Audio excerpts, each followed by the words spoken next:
Brought to you by Palvi Agrico. आता शेतीसाठी जे काही लागणार ते घरपोच मिळणार, तेही मोबाईलच्या एका क्लिकवर। उद्या उमेदवारी अर्ज भरायची आता शेवटची तारीख आहे, तोपर्यंत याद्या जाहीर होतील। पण मी आता पुण्यातल्या भाजपच्या शहराध्यक्षांच्या कार्यालयाच्या बाहेर, म्हणजे भाजपचे शहर कार्यालय बघा, नवीन कार्यालय पुण्याच्या डीपी रोडवरती म्हात्रे पुलापासून समोर आलं की कार्यालय भाजपचं शहर। पुण्यातल्या सगळ्या तुम्हाला मंडळींची, अगदी केंद्रीय मंत्र्यांपासून ते सगळी जेवढी मंडळी आहेत राज्यसभेवरती, आमदार विमदार सगळ्यांचे फोटो दिसतील। मी आलो आज याच्यासाठी, मला असं वाटलं की भाजपवाले काहीतरी करतायत, पण त्यांना कळलं की भाजपचा मित्रपक्ष नाराज आहे। फक्त नाराज नाही, भाजपच्या ऑफिस बाहेर आज आठवलेंच्या रिपब्लिकन पार्टी ऑफ इंडियाचे सगळी आंदोलनाला बसलेत। आता काय झाले, आता काय झालं, अहो काय झालं, काय काय झालं, काय एवढा चिडलाय? जिल्ह्यामध्ये आम्हाला एकही जागा सोडली नाही पर्वतीमध्ये, कुणी नाही सोडली। माधुरी मिसाळ आमदार बीजेपी हा माधुरी मिसाळ आमदार एकही जागा सोडली नाही, आरपीआयला जागा सोडायची नाही असं स्पष्ट सांगितलं, म्हणून आम्ही तिच्या विरोधात काम करणार आहे। ते आता ते ठीक आहे, पण माझं म्हणणं मित्रपक्ष असतो कुठं असते? मित्रपक्ष असू द्या, त्यांनी प्रत्येक मतदारसंघात एखादी तरी जागा सोडायला पाहिजे होते ना, सोडली नाही जागा। आम्ही 5 जागा मागितल्या होत्या, एक तरी पर्वतीत सोडायला पाहिजे होते, त्यांनी एक बी सोडली नाही जागा। म्हणून आम्ही पर्वतीतले सगळे कार्यकर्ते भाजपच्या विरोधात काम करणाऱ्या मतदारसंघापुरतं। मला काय, मला हे सांगा, तुम्ही एवढे चिडलाय, माझं म्हणणं आहे शेवटी राजकीय तडजोडी असतात किंवा तडजोडी नाहीत करत ना, हे कारण आमचे जे पुढारी होते 2-4 गेलेले, त्यांनी तडजोड केली आणि जागा आम्हाला वाढ टाकून दिली। आमच्या एक बी जागा सोडली नाही, कोथरूडला सोडली नाही, पर्वतीत सोडली नाही, कोणी सोडली नाही त्यांनी। म्हणून आमचे सगळे कार्यकर्ते, आम्ही 50-50 वर्ष काम करतो। आम्ही माधुरी जायचं काम आम्ही 15 वर्ष आमदार त्यांना निवडून दिलं। आम्ही एकही जागा आम्हाला सोडत नाही, म्हणजे आम्ही कसं काम करत तिचं? हां, तर आम्ही आमच्या पर्वती मतदारसंघामध्ये त्यांच्या विरोधात आम्ही काम करणार आहे। हां, काय दिसतंय मला आता, बरेच लोक रागराग झालेले दिसतोय इथे सगळ्यांचा, आणि वेगवेगळ्या ठिकाणून आपण बघतोय सगळी मंडळी आलीत। बघू जरा नक्की काय चाललंय, काय नाही काय नाही। जरा तुमच्या सोबतच बसतो, मला मला जरा सांगा, थोडं ऐका, थोडं मला सविस्तर सांगा आणि समजावून सांगा याच्यासाठी। ओ ताई ऐका ना, ताई ऐका ना, मी काय म्हणतो ऐका, माझं असं म्हणणं आहे, ते शहराध्यक्ष कुठे गेले तुमचे?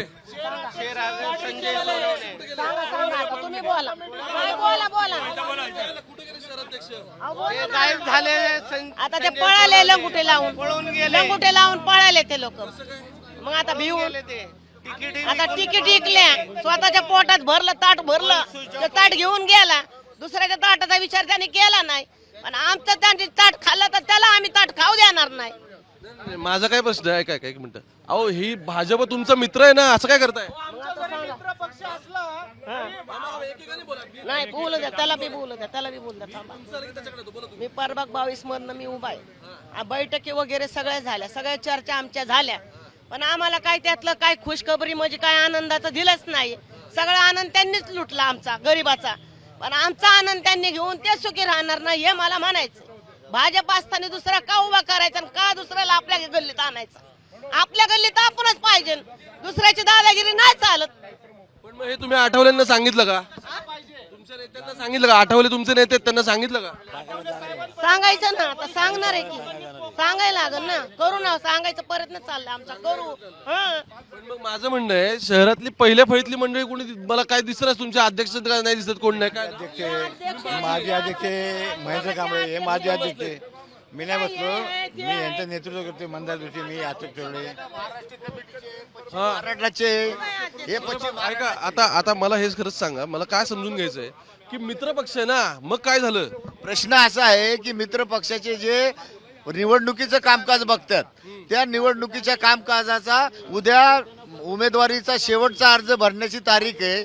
उद्या 3 वाजेपर्यंत उमेदवारी अर्ज भरायचा आहे, परंतु आजपर्यंत कुठली जागा सुटली काय नाही हे 3-4 लोकांनाच फक्त माहिती आहे, याच्या पलीकडे काहीच नाही। मग ह्या बैठका कुठं होत्यात, काय होत्यात, आणि जरी शहराध्यक्ष असतील त्यांनी देखील कार्यकर्त्यांना गाफील ठेवण्यात किंवा ह्याच्या ठेवण्यात काय अर्थ नाही।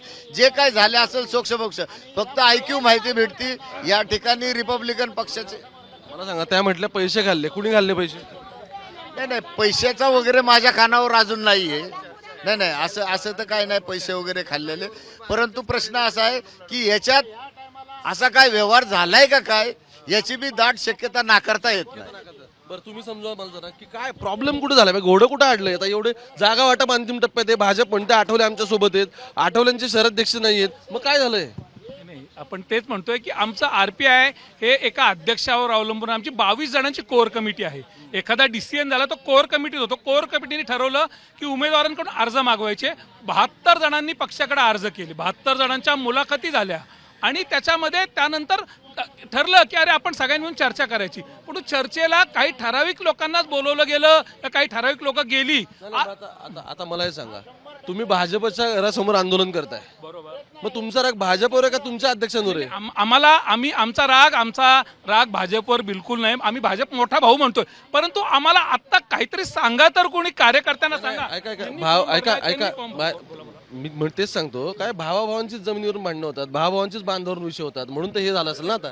नाही, काल मी तुम्हाला जसं म्हणतो तसं काल आदरणीय रामदास आठवले साहेबांनी सांगितलंय की आम्हाला सन्मान द्या, आमची जी तिकीट आम्हाला सोडाल त्याच्यावर आरपीआयच्याच कार्यकर्त्याला तिकीट दिलं पाहिजे.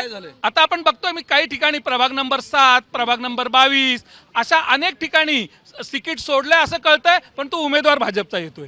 ओके, म्हणजे उमेदवार भाजपचा आहे. हा, आणि सीट आमच्या कोट्यात सोडली असं आम्हाला कळतंय. याच्या मागे नक्की कोण आहे की आम्हाला कोण म्हणतं कोण आहे पण आम्हाला असं नाही वाटत की काही एवढा कोणी आम्हाला फसवण्याचा डिसिजन घेतील. कारण सगळी जनता आपण बघतोय, आरपीआयचा कार्यकर्ता अत्यंत चिडलेला आहे. कार्यकर्ता सगळ्यांना आमची भांडणं कोण आहे, परंतु आमची जी हक्काची सीट आहे ती आम्हाला सोडली पाहिजेत. मग आमच्यासाठी जी वारजाची एक सीट आहे ती सोडली पाहिजे, 22 नंबर सोडलं पाहिजे, 28 अजून जागांच्या मागण्या असणं स्वाभाविक आहे. तुमची युद्ध राजकीय पॉलिटिकल पार्टी आहे तुम्ही, बरोबर आहे. माझं म्हणणं असं आहे की भाजपने सन्मान नाही दिला म्हणून आजचा मोर्चा ना.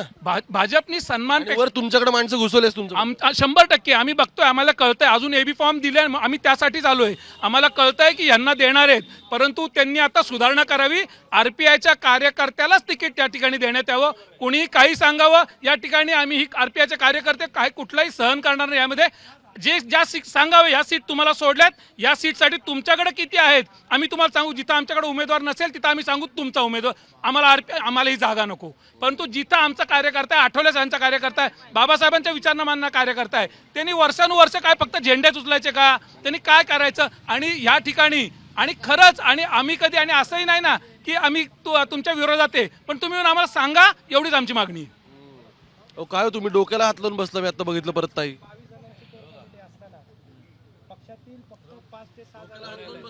अहो, लोकांना अंधारात ठेवणं चुकीचं आहे ना. त्याला उजेड कवा दाखवायचा? तुमचाच उजेड तुम्हीच घ्यायचा का, तुम्हीच राहायचं का अंधारात उजेडात? आम्हाला उजेड आहे का नको? आम्हाला उजेड मध्ये राहायचं का नको? आमच्या बी जीवाची तळमळ झाली ना, आम्हाला बी काहीतरी वाटतं ना या गोष्टीचं. आम्ही काय म्हणून थांबतो, काय म्हणून उभा राहतो? असं केलं तर इलेक्शन लढायचं बंद होणार आहे आणि सगळ्या लोकांचा मारामारी खुना खून पडणार आहे. हे तुम्ही परस्पर काम करताना हे चांगलं नाही, चुकीचं काम आहे. तुम्हाला भाजपवाल्यांसोबत तुमच्या पण नेत्यांचं किंवा तुम्ही स्वतः इच्छुक असाल तर तुमचं पण बोलणं झालंच असेल घेऊ. अहो, सगळ्याशी बोलणं झालं, बैठकी झाल्या, मुलाखती झाल्या, सगळं काय आमच्याकडून झालंय ना. पण आम्हाला पळून गेलेल्या माणसाचं नाव घेणं नाही वाटत. ते पळालं, त्यांनी लंगोटी बांधली आणि ढोंगाला चडी लावून पळाला ते भिवून. त्याच्या आता काय बोलू शकत नाही मी, ह्याच्या पुढे नाही काय बोलू शकत. मला सैन व्हायना हो. आज 25 वर्ष झाले मी काम करते, 25 वर्ष झाले या पक्षात आहे मी, 25 वर्ष झाले या पक्षात आहे मी. सगळ्यांचं गरिबांचं सगळ्यांचं मी दुःख साक्षात जाणते मी, स्वतः मनाव घेते. नाही, हे दोनदा झालेलं आहे. हे दोनदा तोंड माझी तिकीट टिकली, स्वतःची माझी तिकीट टिकली दोनदा. हा, दोनदा. आता काय नाही काय, मी पहिल्याच मी काढणार.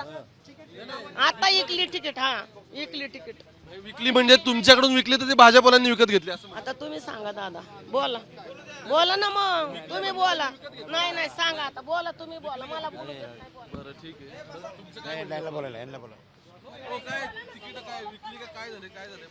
या ठिकाणी रिपब्लिकन पक्षाची 22 जणांची कोर कमिटी आहे. त्यातमध्ये 5 लोकांनी गपचीप जाऊन हे वाटाघाटी केलेले आहेत. तरी हे आम्हाला मान्य नाही. आणि काही जी हे आहेत आमच्या पक्षात जे कार्यकर्ते असताना त्यांना डावलून आयात उमेदवार भाजपानं दिलेत. आम्हाला कशाला भाजपाचे उमेदवार पाहिजे? आमचे उमेदवार आहेत त्यांना द्यावं. आणि पर्वती मतदारसंघामध्ये आम्ही 40-45 वर्ष काम करतो. या ठिकाणी मिळू दिलं नाही तुम्हाला. या ठिकाणी माधुरीताई मिसाळ मंत्री असताना त्यांचं आम्ही 3 वेळेस काम केलं. 15 वर्ष त्यांना आमदार खासदार बनवलं, नगरसेवक बनवलं, आपलं मंत्री बनवलं, पण त्यांचा एक सुद्धा जागा सोडण्याची त्यांची मानसिकता नाही. तुम्ही भेटला का त्यांना? आम्ही फोनवर बोललो, काल फोन काय उचलले नाहीत. आमच्या पक्षाचे लोक म्हणतात की तुमचे आमदार काही सुद्धा बोलत नाही, एक सुद्धा जागा सोडत नाहीत. आम्ही 4 जागा मागितल्यात, एक सुद्धा जागा नाही सोडली. त्यामुळे आम्ही जर यायना आमच्याला आज उद्या जर न्याय नाही दिला तर आम्ही आमचा विचार काही वेगळा करूया. वेगळा करू म्हणताय बघा. गंमत बघा काय असते निवडणुकांमध्ये यासाठी फिरलं पाहिजे की या सगळ्या पार्टीचं, यासोबतचे मित्रपक्ष, यांच्यासोबतची माणसं, याचं प्रत्येकाचं आता मत वेगळं वेगळं होत चाललंय. आणि ते यासाठी की जसं जसं अर्ज भरण्याची तारीख जवळ येते तसं तसं नारांची संख्या सगळ्यात वाढणार आहे. पुण्याच्या भाजपबद्दल मी यासाठी आधी म्हटलं होतं की जिथे सगळ्यात जास्त इच्छुक आहे तिथेच सगळ्यात जास्त नाराज पण असणार आहेत. प्रसिद्धी तुम्हाला आली असेल, हे काय भाजपचं इंटरनल वॉर नाही घरातलं, पण त्यांच्या मित्रपक्षांसंदर्भातलं मात्र नक्की आहे. त्यामुळे आरपीआयचे कार्यकर्ते आता चिडलेत. म्हणजे इंटरेस्टिंग असं त्यांचं म्हणणं की जागा विकल्या पण त्यांच्या. एनिवे बघू येणार काय. तुम्ही मुंबई तक बघत राहा. कॅमेरा पर्सन गोपाळासोबत मी ओमकार, थेट पुण्यावरून.